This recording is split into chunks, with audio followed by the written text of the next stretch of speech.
신약성경 207조 사도행전 11장 19절부터 30절입니다. 그때 스데반의 일로 일어난 환란으로 말미암아 흩어진 자들이 베니게와 구브로와 안디오까지 이르러 유대인에게만 말씀을 전하는데 그 중에 구브로와 구레네 몇 사람이 안디옥에 이르러 헬라인에게도 말하여 주 예수를 전파하니 주의 손이 그들과 함께 하심에 수많은 사람들이 믿고 주께 돌아오더라. 예루살렘 교회가 이 사람들의 소문을 듣고 바나바를 안디옥까지 보내니 그가 이르러 하나님의 은혜를 보고 기뻐하여 모든 사람에게 굳건한 마음으로 주와 함께 머물러 있으라 권하니 바나바는 착한 사람이요 성령과 믿음이 충만한 사람이라. 이에 큰 무리가 주께 더하여 지더라. 바나바가 사울을 찾으러 다소에 가서 만남에 안디옥에 데리고 와서 둘이 교회에 1년간 모여있어 큰 무리를 가르쳤고 제자들이 안디옥에서 비로소 그리스도인이라 일컬음을 받게 되었더라. 그때 선자들이 예루살렘에서 안디옥에 이르니 그 중에 아가보라 하는 한 사람이 일어나 성령으로 말하되 천하의 큰 흉년이 들리라 하더니 글라디오 때에 그렇게 되니라. 제자들이 각각 그 힘대로 유대에 사는 형제들에게 부조를 보내기로 작정하고 이를 실행하여 바나바와 사울의 손으로 장로들에게 보내니라. 아멘. 할렐루야. 오늘도 깨어 기도하는 여러분들의 삶 가운데 하나님의 은혜만 더하시길 주님의 이름으로 축원합니다. 온라인으로 함께 예배드리고 계신 임승자 집사님, 박영효 권사님, 정옥봉 권사님, 김효옥 권사님, 정정희 집사님, 안친환 권사님, 김준문 장로님, 박민성 성도님, 박성준 집사님 주님의 이름으로 축복합니다. 이제 바울을 통하여서 복음이 증거되는 과정 중에 바울만 있었던 것이 아니라 바울을 돕는 사람들도 있었고 그리고 이름이 드러나지 아니한 또 다른 전도자들이 있었음을 이제 말씀을 통해서 보게 되는데요. 오늘 19절 보면 그때에 스데반의 일로 일어난 환란으로 말미암아라고 되어 있죠. 스데반 집사가 돌에 맞아 죽는 이 사건은 초대교회에 있어서 예루살렘 교회에 있어서 엄청난 충격을 가져다주는 사건이었습니다. 돌에 맞아 죽을 수도 있다라는 두려움이 그들에게 올 수도 있는 상황이었다라는 거죠. 어쨌든 그로 인하여서 예루살렘 교회의 성도들이 이제 뿔뿔이 흩어져 나가게 되는데 오늘 그들이 어디를 가게 됐는가 기록이 되어 있습니다. 베니게와 구브로와 안디옥까지라고 되어 있습니다. 베니게라는 이 지역은 어디냐면 이스라엘에서 이제 북쪽으로 올라가면 우리가 성경에서 많이 보게 되는 두로와 시돈이라는 이 지역을 지나서 북쪽으로 올라가는 큰 지역을 이제 베니게라고 말하고요. 구브로는 지금의 이제 그리스 밑에 있는 큰 섬입니다. 그리고 안디옥까지 이제 이르게 됐다라고 되어 있는데 성경에서 이 안디옥이라는 이름이 두 군데가 두 군데가 나온다고 말씀을 드렸죠. 안디옥 교회 그러면 한 군데가 아니라 두 군데입니다. 오늘 본문에 나오는 안디옥은 수리아에 있는 안디옥이고 또 다른 안디옥 교회는 비시디아에 있는 안디옥 교회인데 이 안디옥 교회가 오늘 본문에 나온 안디옥 교회는 베니게에서 조금 더 올라가는 지금 이제 시리아 지역이라고 보시면 돼요. 터키 남부에 있는 시리아에 있는 안디옥 교회고 비시디아는 지금 이제 터키에 있는 안디옥 교회입니다. 같은 이름을 가진 이제 지역이었는데 어쨌든 이제 흩어진 이들이 베니게와 구브로와 안디옥까지 가게 되는데 이들이 가서 복음을 전하는데 누구한테만 전했느냐? 유대인에게만 말씀을 전했다라고 되어 있습니다. 그러니까 우리가 예루살렘 교회 그러면 대부분 구성원들이 유대인들입니다. 이 유대인들이 ht어지면서 가서 유대인들에게만 말씀을 전했다. 어찌보면 좀 당연한 이야기일 수도 있겠죠. 우리나라에서도 이민을 가시는 분들이 이제 많이 있었고 지금도 있는데 보통 가게 되면 한인교회가 먼저 시작이 되게 되는 거지 않습니까? 한인교회가 시작이 되어지고 그 영역이 넓어지면 현지인에게까지 이제 그 사역이 넓어지게 되는데 보통은 가면 말이 통하고 정서가 통하고 문화가 같고 뭐 누구의 누구 뭐 사돈의 팔촌 이렇게 다니다 보면 유대인에게만 말씀을 전하는 게 어찌 보면 당연한 그런 상황일 수도 있을 겁니다. 그러나 이미 복음은 유대인을 넘어 이방인에게까지 전해져야 됨을 우리가 11장에서 고넬료에게 복음 전해지는 과정을 통해서 이미 살펴보았지 않습니까? 그래서 20절 보면 그 중에 구브로와 구레네 몇 사람이라고 되어 있습니다. 구브로와 구레네 몇 사람이, 구레네라는 곳은 이제 아프리카 북쪽에 있는 지역인데 외국인들입니다. 외국인들이, 유대인 아닌 외국인들이 안디옥에 왔습니다.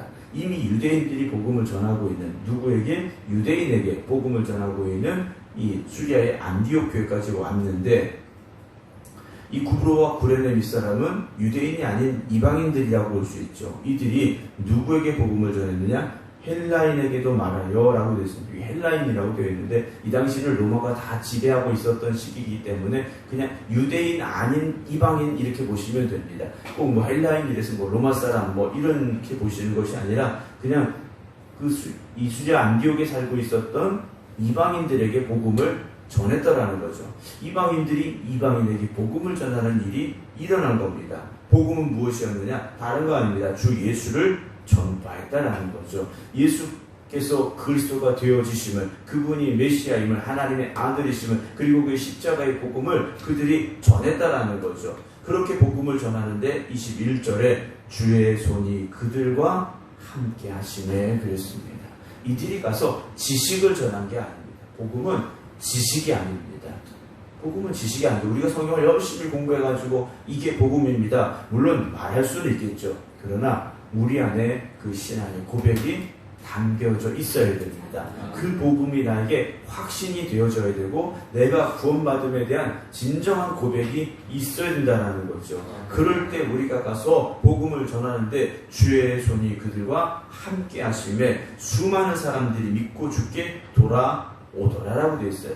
복음 증거할 때, 전도할 때 주의 손이 함께 하시기를 기도하시기 바랍니다. 우리의 입으로 고백되어지고 선포하지만 우리 안에 주님이 역사하여 주셔서 주의 손이 함께 하실 때 복음의 역사가 일어나게 되는 것이죠. 22절에 예루살렘 교회가 이 사람들의 소문을 들었습니다. 이 사람들은 누구겠습니까?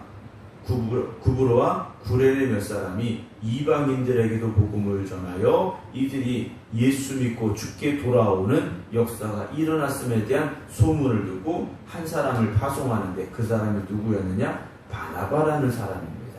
바나바를 안디옥에 보내게 되는데 23절에 바나바가 가서 보니까 거기에 무엇이 있었습니까? 구원받은 사람들이 많았다라고 성경은 기록하지 않고 하나님의 은혜를 보았다라고 기록을 합니다.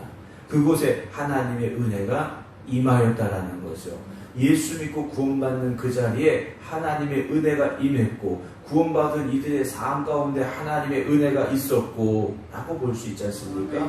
우리 교회가 그런 교회 되어져야 됩니다. 이 교회에 하나님의 은혜가 흘러 넘쳐야 됩니다. 강같이 흘러 넘쳐나가야 되죠. 이번에 비가 많이 와서 제방이 무너지고 뚝이 무너져서 사람들이 죽기도 하고 많은 건물들이 파괴되고 농작물이 손해를 입고 이런 일들이 있었다고 합니다. 여러분, 우리가 우리의 인간적인 울타리를 만들어 놓지 말아야 됩니다. 복음은 그것을 뛰어넘어야 됩니다. 우리가 스스로 울타리를 만들 때가 있어요. 나에 대한 울타리를 만들 때가 있고 다른 사람에 대한 울타리를 만들 때가 있죠. 이걸 우리는 편견이라고도 말하고 어떤 나의 능력의 한계 이렇게 말할 수도 있겠지만 여러분, 복음은 그걸 뛰어넘어야 됩니다. 왜냐? 주님이 역사하시는 것이기 때문에. 내 힘으로 한다면 한계가 분명히 있겠죠. 못하는 곳도 있을 수 있고 만나지 못할 사람도 있고 그렇습니다. 그러나 주 안에 주님께서 내 안에 역사하시면, 성령님께서 함께 하시면 내 능력이 이미 아니라는 거죠. 주님의 손이 우리와 함께 하시는 것이고 성령이 우리를 도우시는 것이기에 복음은 그 한계를 뛰어넘어서 그 울타리를 넘어서 증거되어지고 전파되어져야 되는 겁니다. 모든 사람에게 굳건한 마음으로 주와 함께 머물러 있으라 뭐 했느냐? 권했다 그랬습니다. 이제 예수 믿는 이 자리에 들어온 이들이, 복음으로 구원받은 이들에게 필요한 것이 무엇입니까? 이제는 말씀이라는 거죠.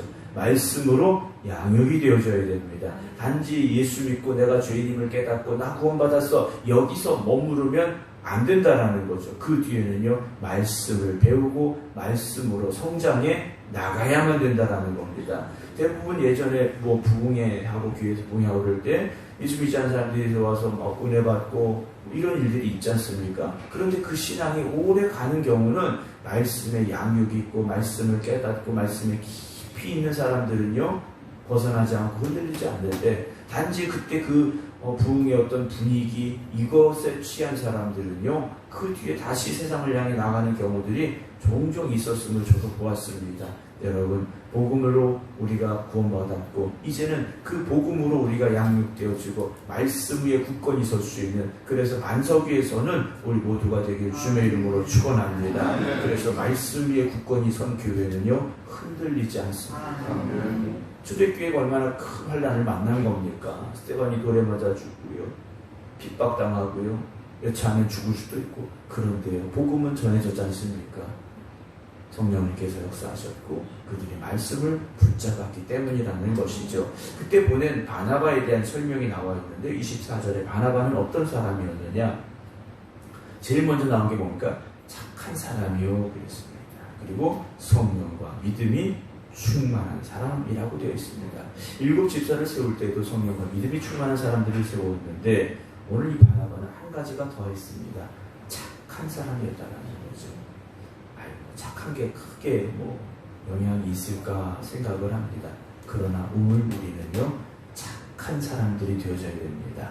다른 좀 고상한 표현을 쓰면 선한 사람들이 되어져야 됩니다. 예수 믿는 사람들이요, 변화되어서 선한 사람들이 되어져야 됩니다. 그렇지 않으면 아무리 복음 전해도요, 세상의 사람들이요, 우리를 보고 뒤에서 수근거릴 수밖에 없죠. 손가락질할 수밖에 없습니다.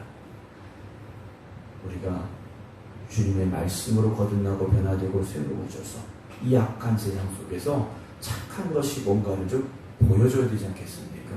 선한 사람이 어떤 사람인가를 보여줘야 된다는 거죠. 그런데 착하기만 하면 안 됩니다. 착하기만 하면 안 되죠. 성령과 믿음이 충만해야 됩니다. 그러니까 다시 보면 성령과 믿음이 충만하여 착한 사람이 되어야 된다는 거죠.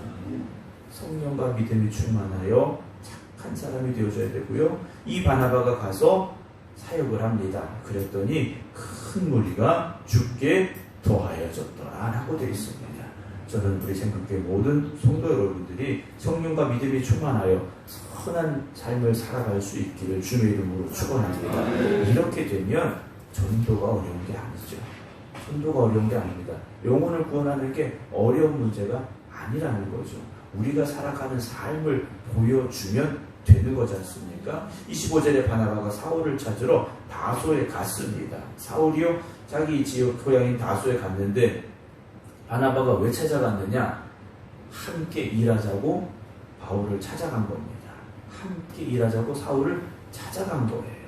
사울이 어떻게 보면 다메섹으로 가다가 부활하신 음성을 듣고 변화되고 새로워져서 복음을 전하는 힘쓰려고 했었지만 사실 사울을 인정해주는 사람들이 많지 않았던 것 같습니다. 그래서 이 사울이요, 다소에 가 있었는데 바나바가 여기 필요한 사람이 누굴까? 그래, 사울이구나 하고 이제 사울을 찾아갔습니다. 가서 설득을 했겠죠. 그리고 안디옥에 데리고 왔습니다. 그리고 둘이 교회에 1년간 모여 있어 큰 무리를 가르쳤고 라고 되어 있습니다. 바나바도요, 착하고 성령과 믿음이 충만한 사람이었지만 자기에게 부족한 부분들이 분명히 있었을 것이다라는 거죠. 그 부족한 부분을 채워주고 함께 일할 사람이 누군가? 바로 바울이었다라는 겁니다. 사울이었다라는 거죠. 그래서 바나바가 사울을 데리고 온 거예요. 여러분, 우리가 주님의 일을 할 때는요, 우리가 100가지 일이 있으면 100가지를 나 혼자 다 할 수 있는 건 아닙니다. 함께 해야 된다는 거죠. 주님의 일은요, 서로 돕고 함께 해야 되는 겁니다. 그 일은 여러 가지가 있을 수 있겠죠. 예를 들어서 제가 주일날 밥을 해야 된다. 제가 밥을 잘 못하지 않습니까? 제가 먹고 살려고 할 수 있겠지만 밥을 만들어서 반찬을 만들어서 주려 나눠 먹을 수는 없어요. 이 일에도 필요한 사람들이 있는 것이고요. 교회 여러 가지 사역에서 필요한 부분들이 분명히 있다라는 거죠. 그 일이 합력하여 선을 이루고 하나님의 영광을 나타내고 교회를 교회답게 만들어 간다라는 것을 우리가 기억해야 됩니다. 그래서 제자들이 안디옥에서 비로소 이제 뭐라고 불려줍니까? 그리스도인이라고 일컬음을 받게 됐다라고 되어 있습니다. 이제 이들의 이름이 그리스도인이 된 거예요. 어쩌면 처음에 불려진 그리스도인이라는 이름은 그렇게 유쾌한 뜻은 아니었을 겁니다. 그런데 이것이 이들에게 뭐가 됩니까? 자부심이 된 겁니다. 그래, 우리는 예수 믿는 사람이야. 우리는 예수를 따르는 사람이야. 우리는 그리스도인이야. 이런 자부심의 말로 바뀌게 됐다라는 거죠. 여러분, 예수 그리스도를 믿는 여러분들에게 있어서 그리스도라는 이름이 여러분 당당하고 자부심이 있는 이름이 되기를 소망합니다. 실제 그때 선자들이 예루살렘에서 안디옥에 왔는데 그 중에 아가보라고 하는 한 선자가 있었는데 이 사람이 일어나서 성령의 감동으로 말합니다. 천하의 큰 흉년이 들리라 하더니 글라우디오 황제 때 그 흉년이 진짜 일어난 겁니다. 그럼 어떻게 되느냐? 29절 제자들이 각각 그 힘대로 이제 안디옥 교회에 있는 제자들, 성도들이죠. 이들이 자기의 힘대로 유대에 사는 형제들에게 부조를 보내기로 작정했다 그랬습니다. 자기 친척이 있는 게 아니에요. 아는 사람이 있는 거 아닙니다. 그런데 그들의 첫 번째 교회인 예루살렘 교회를 향하여 이들이요 부조를 보내기를 결심했고 그리고 30절 이를 실행했다라고 되어 있습니다. 어려움이 당한 교회를 위하여 요즘 말로 말하면 선교비를 보낸 겁니다. 구제연금을 보낸 겁니다. 이런 일들이 어떻게 일어날 수 있는가? 교회가 하나라는 거죠. 교회가 하나라는 사실 우리는 이제는 우리 교회, 니네 교회 이런 생각을 버려야 된다는 거죠. 주님 안에서 한 교회입니다. 그런데 요즘은 그 마음이, 그 생각이 자꾸 없어지는 것 같아요. 개교회주의라고 표현하게 되는데요. 교회는 주님 안에서 하나가 되어져야 됩니다. 그럴 때 이 땅에 하나님의 나라가 이루어지는 거지 않습니까? 어떤 한 교회만 통해서 하나님이 역사하시고 그 교회만 사명을 감당하는 게 아니라는 거죠. 앞으로 우리 생각교회가 감당해야 될 많은 일들이 있을 텐데 우리가 그 사명도 잘 감당하여서 이 지역의 교회들을 돌보고 또 나가서 세계를 향하여 복음 전하는 그런 귀한 사명을 감당할 수 있는 우리 생각교회가 될 수 있도록 기도하시고 헌신하시고 함께 하시기를 주님의 이름으로 축원합니다. 기도하겠습니다. 초대교회 닥친 환란으로 인하여 뿔뿔이 흩어졌던 이들이 가는 곳마다 복음 전하기 시작하였습니다. 그들이 가는 곳마다 복음의 씨앗이 뿌려졌습니다. 성령님께서 그들 안에 역사하셨고 주님의 손이 그들을 도우셨기에 복음의 씨앗이 뿌려지는 곳마다 영혼 구원의 역사가 일어났습니다. 교회가 세워지게 되었고 그 교회들이 교회로서의 사명을 감당해 나아감을 우리가 사도행전을 통하여 말씀 속에서 보게 됨을 우리가 고백합니다. 오늘 우리에게도 그리고 이곳에도 복음의 씨앗이 뿌려졌기에 이곳에 교회가 세워졌고 우리가 예수 그리스도를 구주로 고백하며 이 새벽에도 주님 앞에 말씀 듣고 기도하게 됨을 고백합니다. 주님, 우리가 힘써 복음 전하게 하여 주시옵소서. 예수 그리스도가 우리의 생명이 되심을 선포할 수 있게 하여 주시옵소서. 주의 손이 함께하여 주시옵소서. 교회를 든든히 세워가는 일에 한 마음이 되게 하시고 한 뜻이 되게 하여 주시어서 우리 생각교회를 통하여 주의 몸된 교회가 온전히 세워지게 하여 주시어서 힘들고 연약한 교회들에게 힘이 되게 하여 주시옵시고 어둠이 가득한 이 세상에 빛이 되는 교회 되게 하여 주시옵소서. 우리 모두가 그 사명을 위하여 부름받았음을 잊지 않게 하여 주시옵소서. 어떤 특별한 사람만 일하는 것이 아니라 우리 모두가 다 그 사명을 위하여 부름받았음을 깨닫게 하여 주시옵시사. 한 마음 한 뜻이 되어 주님의 복음을 전하는 귀한 사명 감당하는 우리 생각교회 모든 성도들 되게 하여 주시옵소서. 성령과 믿음이 충만한 그래서 하나님의 선한 마음을 닮아갈 수 있는 저희를 되게 하여 주시옵소서. 그래서 우리가 어디를 가든지 우리가 교회가 되게 하시고 우리를 통하여 예수 그리스도가 증거되게 하여 주시옵소서. 새롭게 일주를 시작합니다. 무더위와 폭우가 계속됩니다. 주님 함께하여 주시옵시사. 모든 성도들 영과 육의 강건함 주시옵시고 날마다 은혜로 살아가는 삶이 되게 하여 주시옵소서. 이제는 우리 주 예수 그리스도의 은혜와 아버지 하나님의 극진하신 사랑하심과 성령님의 감동, 감화, 교통하심이 오늘도 이 새벽 주님의 복음 들고 세상을 향해 나갑니다. 주님 함께하여 주시옵소서. 기도드리는 모든 성도들 위해 이제부터 영원토록 함께 하시기를 간절히 축원하옵나이다. 아멘.